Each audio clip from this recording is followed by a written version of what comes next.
أعوذ بالله من الشيطان الرجيم بسم الله الرحمن الرحيم السلام عليكم ورحمة الله وبركاته الحمد لله رب العالمين الحمد لله الذي أنزل السكينة في قلوب المؤمنين ليزدادوا إيمانا مع الحمد لله الذي لا حول الفرد الصمد لم يلد ولم يولد ولم يكن له كفوا أحد أشهد أن لا إله إلا الله وحده لا شريك له وأشهد أن محمدا عبده ورسوله سبحانك لا علم لنا إلا ما علمتنا إنك أنت العليم الحكيم اللهم اجعل عملنا هذا صالحا ولوجهك خالصا ولا تجعل فيه لأنفسنا ولا أحد من خلقك شريرا حسيبا. Puji syukur kita panjatkan kepada Allah Subhanahu wa taala, salawat dan salam kepada junjungan alam Rasulullah Muhammad sallallahu alaihi wasallam, kepada keluarganya, para sahabatnya, para tabi'in sampai kepada umatnya yang taat hingga akhir zaman. Semoga siapapun yang hadir di majelis ini tidaklah bubar dari majelis melainkan dosa-dosanya berguguran. Semakin diistiqomahkan ibadahnya, semakin disolehkan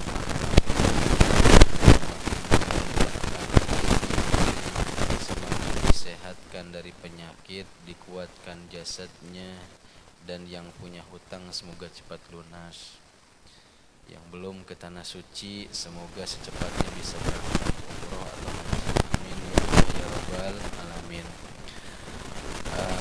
Bapak Ibu sekalian yang dimuliakan Allah Subhanahu wa taala, misi Rasulullah sallallahu alaihi wasallam itu adalah dakwah, mengajak umatnya untuk menyembah Allah. Misi ini juga diemban oleh para ulama yang merupakan warasatul anbiya, pewaris para nabi. Misinya adalah mengenalkan manusia pada Allah, ma'rifatullah.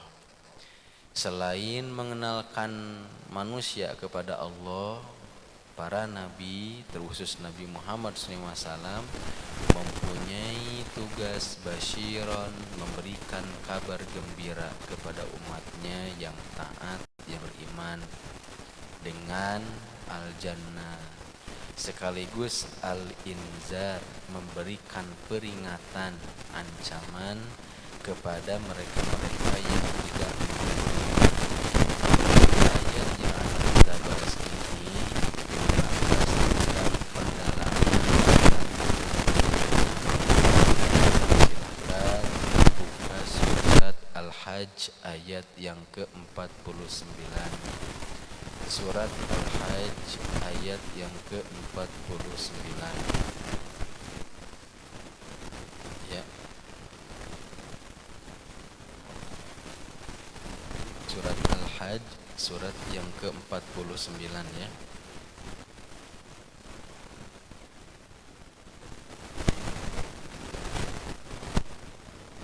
A'udzu billahi minasy syaithanir rajim. Qul ya ayyuhan nasu innama ana lakum nadhirum mubin. Falladzina amanu wa 'amilus solihati lahum maghfiratun wa rizqun karim. Walladzina sa'u fi ayatina mu'ajizina ulaika ashabul jahim. Baik, sekali kemudian sama-sama. A'udzu billahi minasy syaithanir rajim. Silahkan. A'udzu billahi minasy syaithanir rajim. Qul ya ayyuhan nasu innama nadhirum mubin. Qul ya ayyuhan nasu innama ana lakum nadhirum mubin. فالذين آمنوا وعملوا الصالحات لهم مغفرة ورزق كريم. فالذين آمنوا وعملوا الصالحات لهم مغفرة ورزق كريم. والذين سعوا في آياتنا معاجزين أولئك أصحاب الجحيم. والذين سعوا في آياتنا معاجزين أولئك أصحاب الجحيم. Baik, qul ya ayyuhan nas. Qul fi'il amr ya, yang bermakna katakanlah. Hitobnya kepada Nabi Muhammad sallallahu alaihi wasallam. Jadi Allah memerintahkan Nabi untuk mengatakan, Qul a'udzu birabbin nas. Katakanlah wahai Muhammad, aku berlindung kepada Tuhannya manusia. Qul a'udzu birabbil falaq. Katakanlah Muhammad, aku berlindung kepada Tuhan. Qul huwallahu ahad. Katakanlah Muhammad, dialah Allah yang esa. Itu setiap kata qul, walaupun tidak semuanya, ini ada yang didapati khitabnya itu kepada Nabi Muhammad SAW.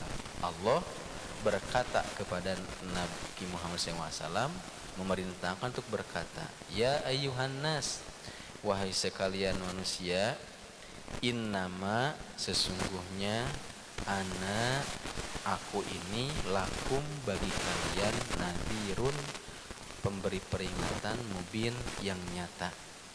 Katakanlah wahai Muhammad kepada orang-orang, wahai manusia, aku ini hanya pemberi peringatan.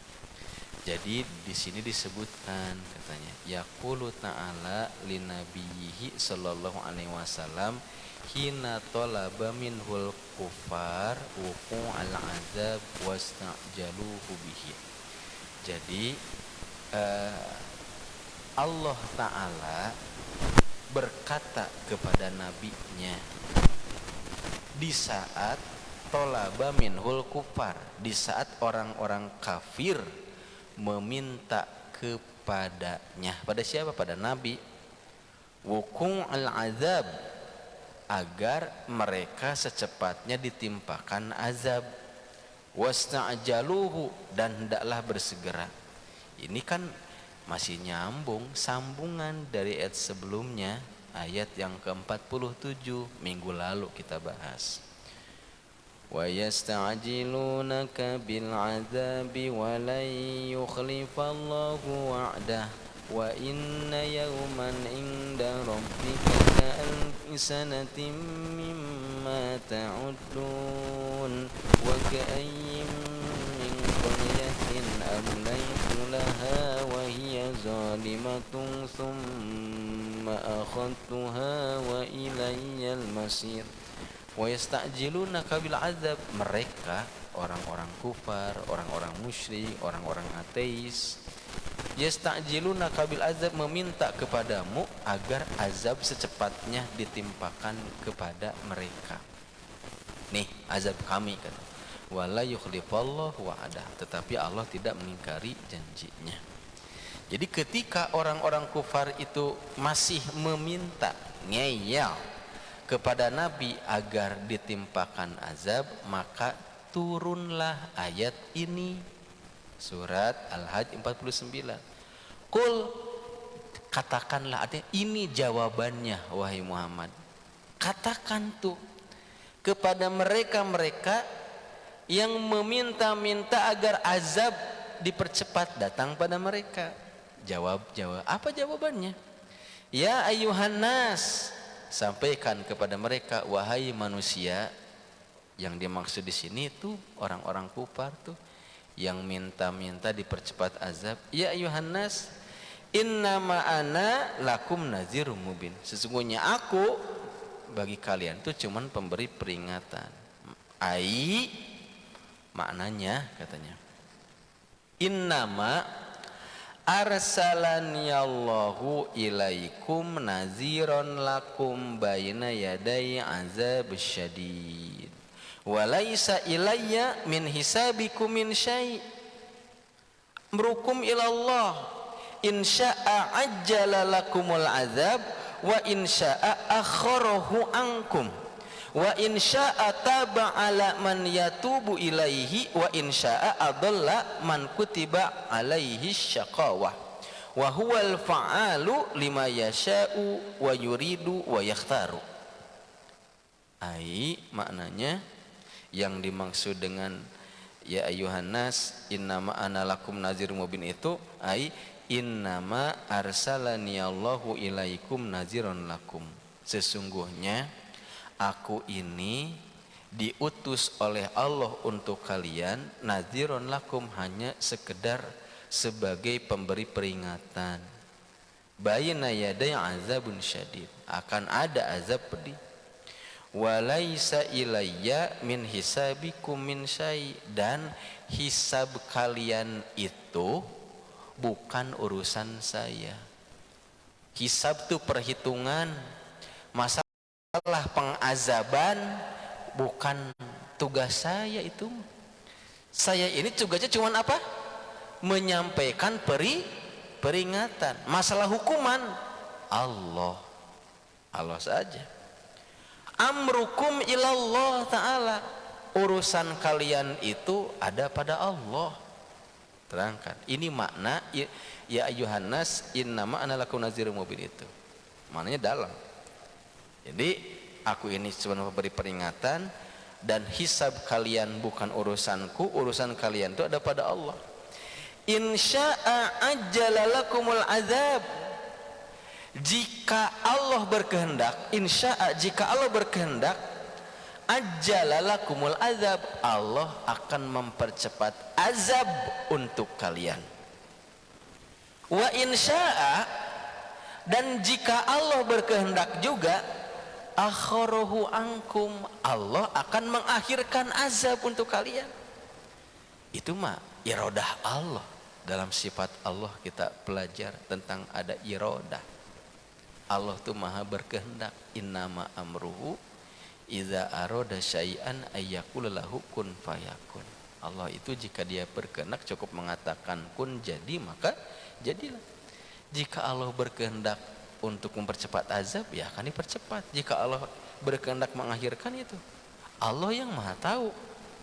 Wa in syaa'a taba ala man yatubu ilaihi, dan jika berkehendak ada orang yang tobat, maka Allah nerima tobatnya jika Allah berkehendak. Wa in syaa'a adalla man kutiba lahu alaihi syaqawah, dan jika Allah berkehendak, Allah pun akan menyesatkan siapapun yang dikehendaki. Penyampai. Jadi Bapak Ibu sekalian, hidayah itu di tangan Allah, dan orang beriman atau tidak beriman bukan urusan kita. Allah yang maha kuasa. Tugas kita tuh cuman menyampaikan saja. Ini jalan kebaikan, mari sama-sama ikuti. Ini jalan kejelekan, mari sama-sama jauhi. Setelah dikasih penerangan, orang yang mendengarnya mau ikut atau enggak masalah. Berkewajiban. Nabi Muhammad SAW berusaha dakwah pada keluarga. Setiap orang beriman pasti menginginkan agar semua anggota keluarganya itu berada dalam kebaikan, berada dalam hidayah. Bahkan semua orang beriman pasti mengharapkan agar semua anggota keluarganya itu masuk surga semuanya.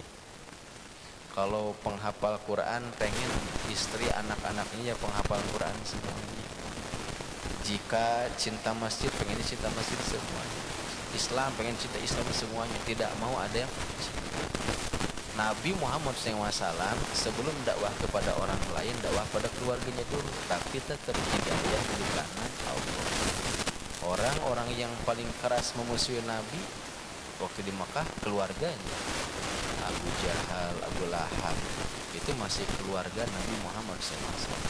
Nabi berusaha dakwah kepada pamannya Abu Thalib, orang terdekatnya yang membesarkannya setelah kakeknya wafat, yang mengajarkan bisnis, yang mengajarkan survive, yang mengajarkan dagang, pokoknya sayang sekali.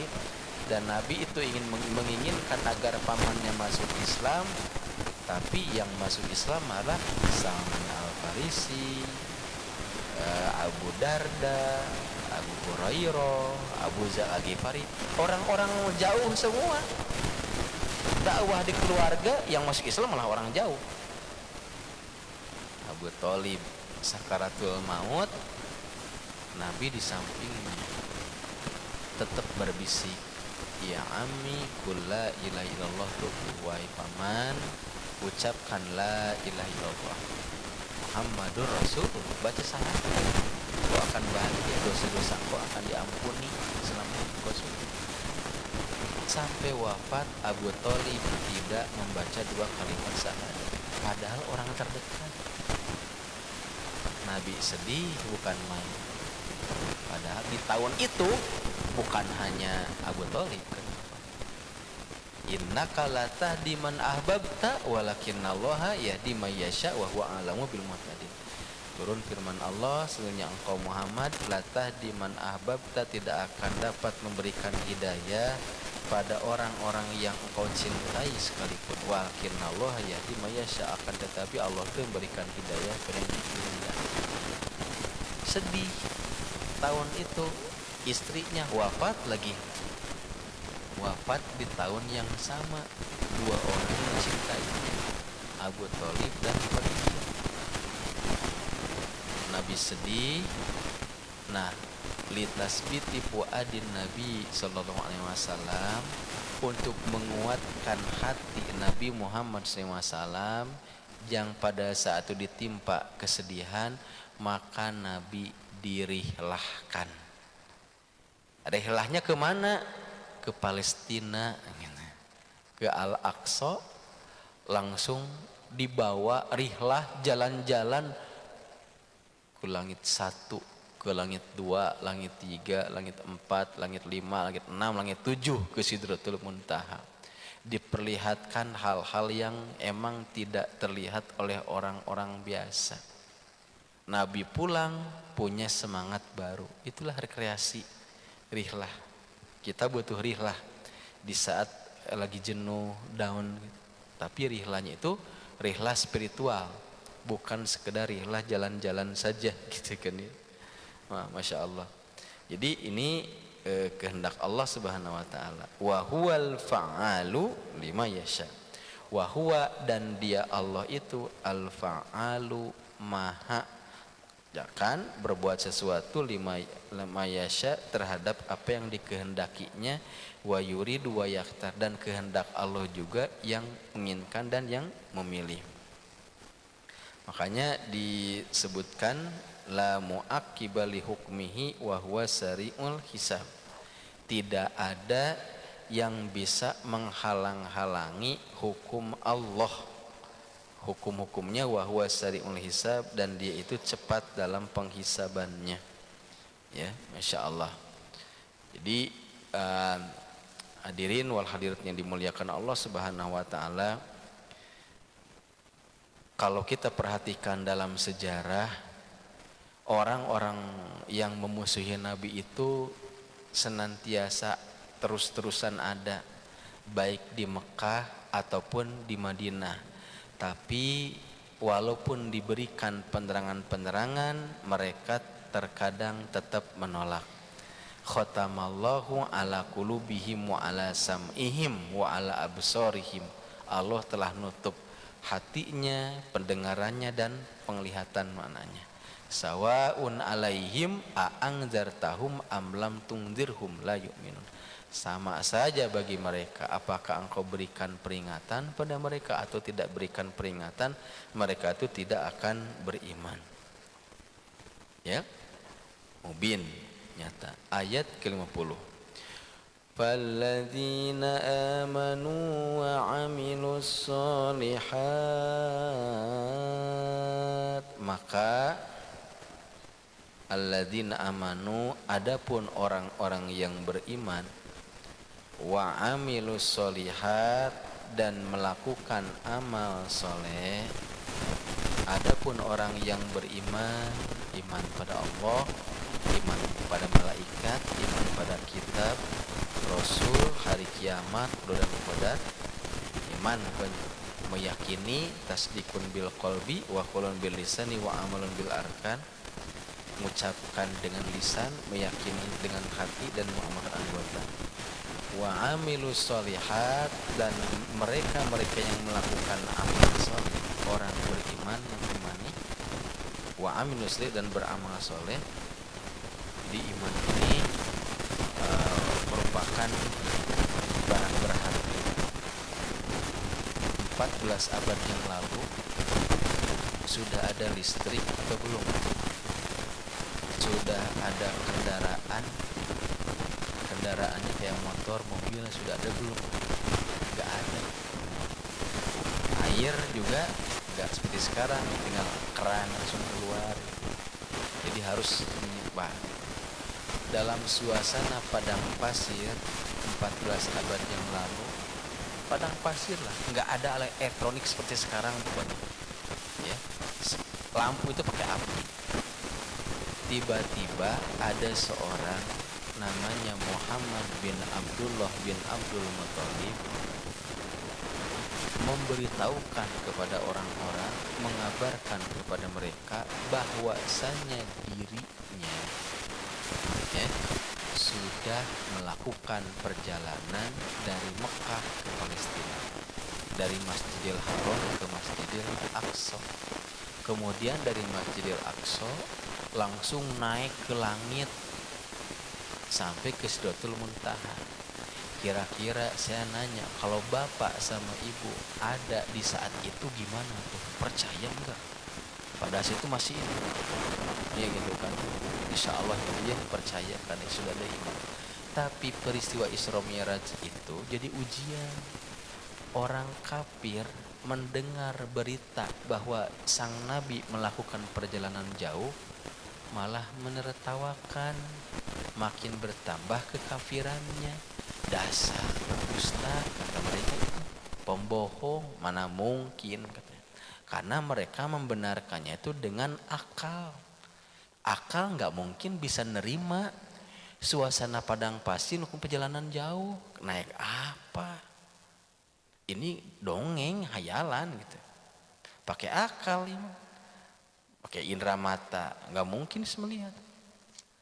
Orang kafir semakin kafir. Yang kelompok yang kedua ada orang munafik, setengah membenarkan, setengah menolak. Bener enggak ya?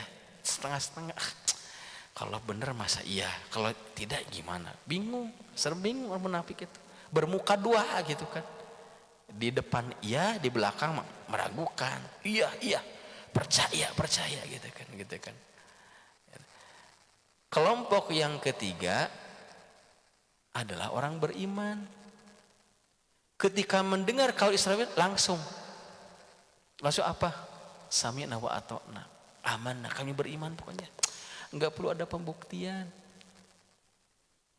Emang sudah bisa melihat? Enggak, tapi kena percaya. Tasdikun bil qalbi, pembenarannya dengan hati, tanpa harus dengan mata. Bukan tasdikun bil uyun, bukan tasdikun bil uzun. Bukan tasdikun pembenaran dengan mata, pembenaran dengan telinga, pembenaran dengan hati. Percaya aja. diwakili oleh Abu Bakar As-Siddiq. Percaya udah, pokoknya apapun yang Nabi sampaikan percaya dah. Tidak mungkin berbohong gitu. Walaupun kelihatan tidak masuk akal, percaya gitu. Amanu wa amilus sholih, beramal soleh. Percaya surga sama neraka ada, percaya. Emang sudah pernah melihat surga sama neraka? Belum. Loh, kenapa percaya? Pembenaran dengan hati saja, bukan pembenaran dengan mata. Kalau pembenarannya dengan mata, tidak akan percaya, harus melihat dulu. Sebagaimana orang-orang komunis, ateis tidak percaya adanya Tuhan. Kenapa? Kata mereka tuh enggak terlihat. Uni Soviet udah hancur itu. Dalam sejarah tuh sempat menerbangkan Apollo, ada astronot juga naik ke bulan, kemudian berhasil pulang. Ada rekamannya di bulan dia melihat suasana, kemudian pulang mempromosikan, saya tidak melihat Tuhan, katanya. Tuhan tidak ada. Komunis hancur lebur itu. Nauzubillah min dzalik gitu. Allah ada walaupun tidak terlihat. Kenapa? Karena buktinya ada, ciptaannya ada. Sesuatu ada dikarenakan ada penciptanya. Sesuatu itu ada dikarenakan ada yang membuatnya. Alam semesta ini ada karena ada yang membuatnya. Tidak mungkin tidak ada yang membuatnya. Itu logika kalau dipakai nyambung ke sana sih sebenarnya. Pakai dalil akli gitu. Apa dalil nakli apalagi? Baladin amanu, pokoknya orang membenarkan, wa amilus sholihat, dan membuktikan keimanannya dengan amal soleh tersebut. Lahum, bagi mereka itu, bagi siapa? Orang beriman dan beramal soleh, magfiratun, ampunan, wariskun karim, dan rezeki yang mulia. Baik hadirin wal hadirat yang dimuliakan Allah, falladzina amanu wa amilus sholihat ay amanat qulub wa saddaqu iman bi amalihim. Mereka mengimani dengan hatinya dan membenarkan dengan amalnya. Lahum magfiratun, bagi mereka itu ampunan, mereka akan dapat ampunan. Ay magfiratun la masalafa min sayyiatihim wa mujazat hasanatan alal qalil man hasanatihim. Artinya mereka akan dapat ampunan atas semua kesalahan-kesalahan yang telah mereka lakukan sebelumnya dan diganti dengan kebaikan-kebaikan. Ya, disebutkan. Pertanyaannya adalah apa yang dimaksud dengan rizkun karim? Rezeki yang mulia. Masya Allah. Apa itu rezeki mulia? Di sini disebutkan qala Muhammad bin Ka'ab bin Al-Qurtubi, berkata Muhammad bin Ka'ab Al-Qurazi, "Idza sami'tullah ta'ala yaqul," jika aku mendengar Allah Ta'ala berfirman, "wa rizqun karim," rezeki yang mulia, fahuwa al-jannah, yaitu surga. Jadi yang dimaksud rezeki yang mulia itu adalah surga, rezeki tingkat tinggi. Kalau rezekinya rezeki biasa, ya inilah di dunia ini. Kita bisa bernafas, bisa makan, bisa minum, bisa istirahat, bisa menikmati hidup, senang, saking senangnya nggak mau meninggalkan alam dunia ini, itu rezeki. Tapi kalau ada tambahan rizkun karimun, rezeki yang mulia, fahuwa al-jannah, yang dimaksud itu adalah surga. Masya Allah. Allahumma ja'alna min ahlil jannah, ya Allah jadikan kami sebagai ahli surga. Amin. Wa qauluhu ta'ala, dan Allah firman Allah Ta'ala, walladzina sa'au fi ayatina mu'ajizina, walladzina sa'au, dan adapun orang-orang yang bersegera bermaksud menghalang-halangi fi ayatina, dalam ayat-ayat kami, mu'ajizina, untuk melemahkan. Arti maksud melemahkan itu adalah melemahkan iman manusia, atau bisa juga dimanai menghalangi orang-orang untuk beriman. Orang mau beriman dihalang-halangi. Qala Mujahid, berkata Imam Mujahid, yusabbitunan nas an mutaba'atin Nabi sallallahu alaihi wasallam.